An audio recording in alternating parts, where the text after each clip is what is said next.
शिष्य की कहानी। गौतम बुद्ध के मठ का यह नियम था कि उनका कोई शिष्य जब भी कभी बुद्धत्व को प्राप्त कर लेता तब उसे कहा जाता कि एक दिशा में चले जाओ और आसपास के जो लोग हैं उनका ज्ञान वर्धन, उनकी जो आत्मा और चेतना जागृत करने का प्रयास करो और उनको सद्मार्ग पर लाना है। उनका एक शिष्य था जो 6 साल से मठ में रह रहा था और तपस्या कर रहा था। एक दिन वह परेशान हुआ और सोचने लगा कि मेरे गुरुदेव ने मुझे आदेश क्यों नहीं दिया। इसी बात पर नाराज होकर वह गौतम बुद्ध के पास गया और कहने लगा कि मेरी तपस्या में ऐसी क्या कमी रह गई? क्या मैंने ज्ञान अर्जित नहीं किया? और अब तक आपने मुझे आदेश नहीं दिया कि जाकर किसी दूसरे जगह पर अपना ज्ञान बांटो, और क्या मैंने बुद्धत्व प्राप्त नहीं किया है? तभी गौतम बुद्ध ने शिष्य से कहा, सुनो, तुम्हें थोड़ा और समय लगेगा, यही समय बिताऊं। यह बात सुनकर वह शिष्य चीत दच गया और कहने लग गया कि गुरुदेव, आपके ज्ञान में कमी रह गई और आप मुझे ज्ञान नहीं दे पाए। गौतम बुद्ध को लगा कि यह समझेगा नहीं और कहा, ठीक है, कल सुबह पूर्व दिशा में एक गांव है, वह जाना और वहां से भिक्षा लेकर आना और अपना पूरा दिन वहीं बिताना और कोशिश करना कि वहां के लोगों को थोड़ा सा ज्ञान बांटना और आकर मुझे बताना कि अनुभव कैसा रहा। वह शिष्य बद्धा खुश हुआ और उसको लगा कि अब तो बात बन गई, अब मुझे आदेश मिल गया।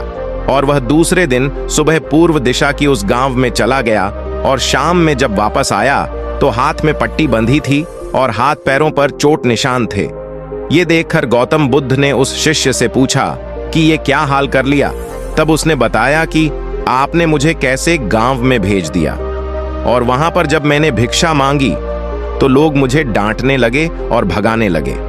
एक व्यक्ति सिर्फ वहां पर मुझे भिक्षा दी, वो भी जमीन पर फेंककर, और कहा कि ले जाओ इसको। इतने बुरे गांव में आपने मुझे ज्ञान बांटने के लिए भेजा, अब आप मुझे कल किसी और गांव भेज देना, मैं जाकर के ज्ञान वहां देकर आता हूं। गौतम बुद्ध यह सुनकर थोड़ा मुस्कुराए और उन्हें तो पता था कि ये कुछ कर नहीं पाएंगा, और कहा कि ठीक है, अगले दिन तुम किसी और गांव जाना, लेकिन एक दिन के बाद जाना और एक दिन मठ में रुके रहना है। अब की बार गौतम बुद्ध ने अपने दूसरे शिष्य को उस गांव में भेजा जहां अपने उस शिष्य को भेजा था, और शाम में जब वह शिष्य वापस लौटा था तो उसकी भी हालत वही थी और हाथ पैरों में चोट लगी और पट्टी बंधी हुई थी। गौतम बुद्ध ने पहले वाले शिष्य के सामने दूसरे शिष्य से पूछा कि हुआ क्या था? तब उसने कहा कि जिस गांव में आपने मुझे भेजा था वह के लोग बड्ढे भोले भाले हैं, भिक्षा दे नहीं रहे थे, और एक व्यक्ति ने मुझे जमीन पर फेंक कर भिक्षा दी और मैंने उसे स्वीकार कर लिया और उसे आशीर्वाद दिया कि तुम्हारा कल्याण हो। तो वह व्यक्ति चौंक गया और कहने लगा कि आप गजब के इंसान हो, मैं आपको जमीन पर फेंक कर भिक्षा दी और आप मुझे कल्याण हो का आशीर्वाद दिया। तब मैंने उसे कहा कि मैं अपना कर्तव्य निभाऊंगा और आप भी बड्ढे दानी हैं और आपने मुझे भिक्षा दी है। उसके बाद में जब वह से निकल रहा तब मैंने देखा कि एक बच्चा बीमार था और मैं जंगल में गया।